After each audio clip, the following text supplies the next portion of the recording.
আসসালামু আলাইকুম রহমতুল্লাহি ওবরাকাতুহ। প্রিয় ভাই ও বন্ধুরা, কেমন আছেন? আশা করি সবাই ভালো আছেন। দেশ ও প্রবাস থেকে যারাই এই মুহূর্তে ভিডিওটি দেখতেছেন, আমার পক্ষ থেকে রইল আপনাদের জন্য আন্তরিক মোবারকবাদ।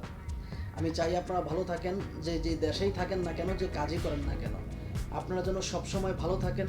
আল্লাহ তাআলা রব্বুল আলামিনের কাছে এই প্রার্থনাই করি, প্রিয় মালিক যেন আমার দেশ এবং প্রবাসের ভাইদেরকে সবসময় সর্বদা ভালো রাখে। কেননা যদি প্রবাসী বাঁচে তাহলে বাঁচবে আমাদের বাংলাদেশ। যদি প্রবাসীরা ভালো থাকে, ভালো থাকবে আমাদের বাংলাদেশ।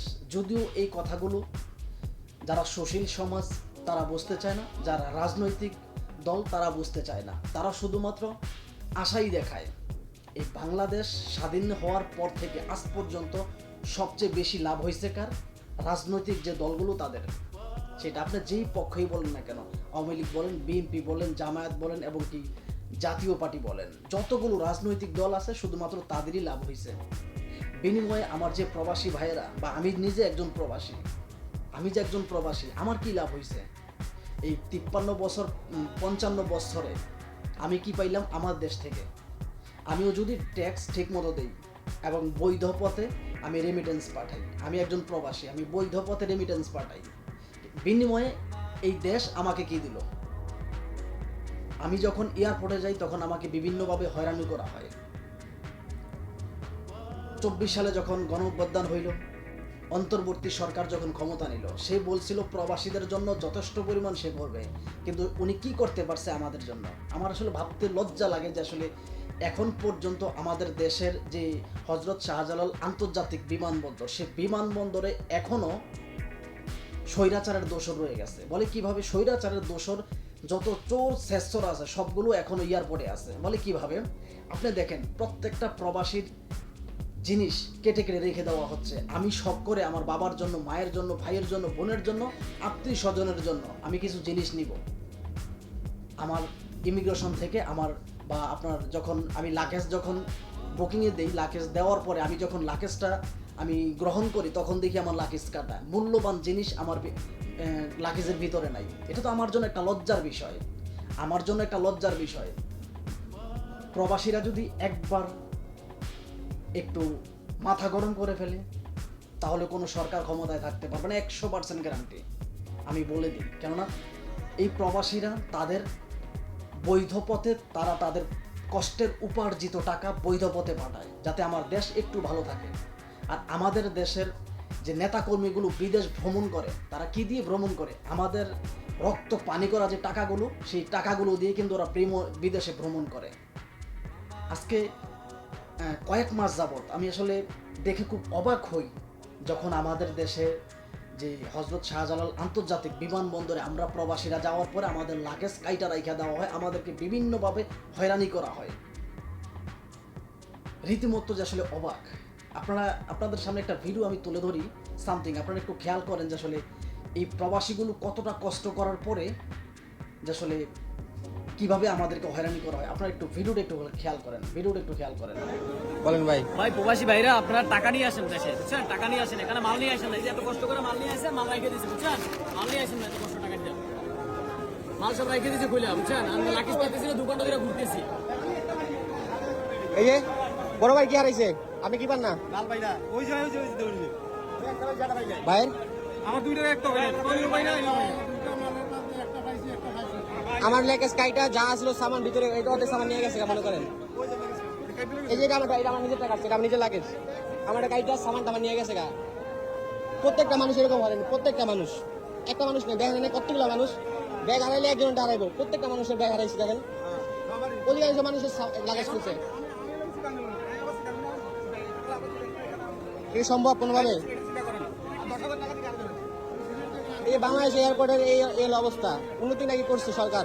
এই উন্নতি করছে এগুলা। আশা করি এই মূল্যবান কথাগুলো, এই প্রিয় প্রবাসী ভাইয়ের মূল্যবান কথাগুলো আপনারা শুনতে পারছেন। একজন মানুষ কতটুকু কষ্ট পাওয়ার পরে, অন্তরে কষ্ট পাওয়ার পরে সেই প্রবাসী ভাই বলে যে প্রিয় ভাইরা, আপনারা কেউ মাল নিয়ে আসবেন না, আপনারা বাংলাদেশে টাকা নিয়ে আসবেন। আমার দেশ, আমার জন্মভূমি, সেই জন্মভূমিতে আমি যখন এভাবে হয়রানির শিকার হই, কতটুকু কষ্ট পাওয়ার পর একজন প্রবাসী কথাগুলো বলে, আমার লজ্জা লাগে যে আসলে বর্তমান সরকার এগুলো দেখে না। তারা শুধুমাত্র রাজনৈতিক দল নিয়ে ব্যস্ত। আজকে এর মিটিং, কালকে তার মিটিং, পরশু অমুকের মিটিং, তোর সম্মুখের মিটিং, ওরা মিটিং নিয়ে ব্যস্ত। আমার লজ্জা লাগে, আমার দেশে আমি চোরের মতো আমাকে হয়রান করা হয়। আমার দেশের যে মাতৃভূমি, যে হজরত শাহজালাল ইন্টারন্যাশনাল এয়ারপোর্ট, এখানে আমাকে হয়রানি করা হয়। আমি একজন রেমিটেন্স যোদ্ধা, সেই যোদ্ধাদের কোনো দাম তারা দেয় না। তো আপনাদেরকে আসলে আরেকটা ভিডিও দেখাই যে আসলে আরেকজন প্রবাসী ভাই সে কি বলছে, তাদের লাগেজ মোট কথা খুঁজেই পাইতেছে না তাদের লাগেজ। আমি তো শুধুমাত্র 2টা ভিডিও দেখাইতেছি আপনাদেরকে, শুধুমাত্র 2টা ভিডিও, আর এরকম শত শত হইতেছে ভাই, শত শত হইতেছে। তো আপনারা ভিডিওটা একটু খেয়াল করেন যে এই প্রিয় ভাইটা কি বলে। মূল্যবান কথাগুলো আপনারা শুনে যাবেন এবং মূল্যবান কথাগুলো মন দিয়ে শুনবেন। ভিডিওটা খেয়াল করেন।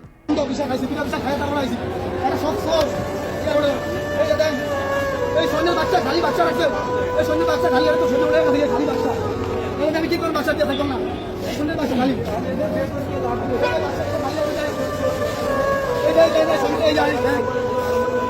না এই কম্পালের কিছু নাই,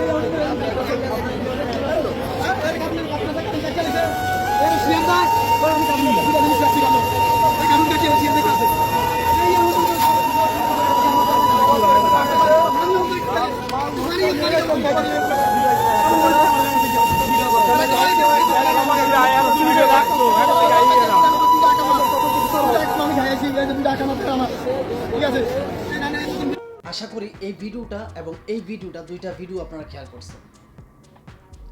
তো আমি শুধু এই কথাগুলোই বলবো যে আসলে আমরা যারা দূর প্রবাস থেকে সংগ্রাম করে 2024 সালে গণ অভ্যুত্থানে স্বৈরাচারকে বিদায় করে আমাদের পছন্দ মতো অন্তর্বর্তী সরকার আমরা বসাইছি, সে অন্তর্বর্তী সরকার আমাদের স্বপ্ন ভেঙে দিছে। এটা বাস্তব কথা। এই অন্তর্বর্তী সরকার কিন্তু আমাদের স্বপ্ন ভেঙে দিয়েছে। দেখেন, বাংলাদেশের সরকার, শুধু বাংলাদেশ না, গোটা পৃথিবীতে যে কোনো দেশের সরকার চাইলে এমন কোনো কিছু নাই যে করতে পারে না, এমন কিছু নাই যে করতে পারে না, সব কিছু করা সম্ভব। কিন্তু আমাদের বর্তমান অন্তর্বর্তী সরকার এবং যে রাজনৈতিক দলগুলো, তারা সব সময় চিন্তা করে কে আসবে, কে যাবে, কে খাবে। 17 বছর এক দল খাইছে, এখন আবার আগামীতে যে আসবে সেই খাবে। তো আপনারা এটাই, আমরা প্রবাসীরা যারা আমাদের কষ্ট সারা জীবন, আসলে আমরা যখন পাসপোর্ট করতে যাই তখনও আমাদের হয়রানির শিকার করা হয়, যখন মেডিকেল করতে যাই তখনও, যখন আবার ভিসা হয়ে যাওয়ার পর যখন আমরা প্রবাসে উড়াল দেব তখনও হয়রানি করা হয়, এবং যখন আবার দেশে ফেরত যাব তখনও হয়রানি করা হয়। তো সবশেষ হলো আমাদের জীবনটাই যাবে, আমরা প্রবাসী যারা রেমিটেন্স যোদ্ধা যারা আছি, আমাদের কাজই হলো, আমাদের জন্মই হয়েছে মনে হয় ওদের দৌড়ানি খাওয়ার জন্য। আমার এটাই মাঝে মধ্যে মনে হয় যে আসলে বাংলাদেশে জন্ম নিয়ে ভুল করছে। যদিও আমি আমার দেশকে ভালোবাসি, আমি আমার জীবনের চাইতে বেশি ভালোবাসি আমার দেশকে।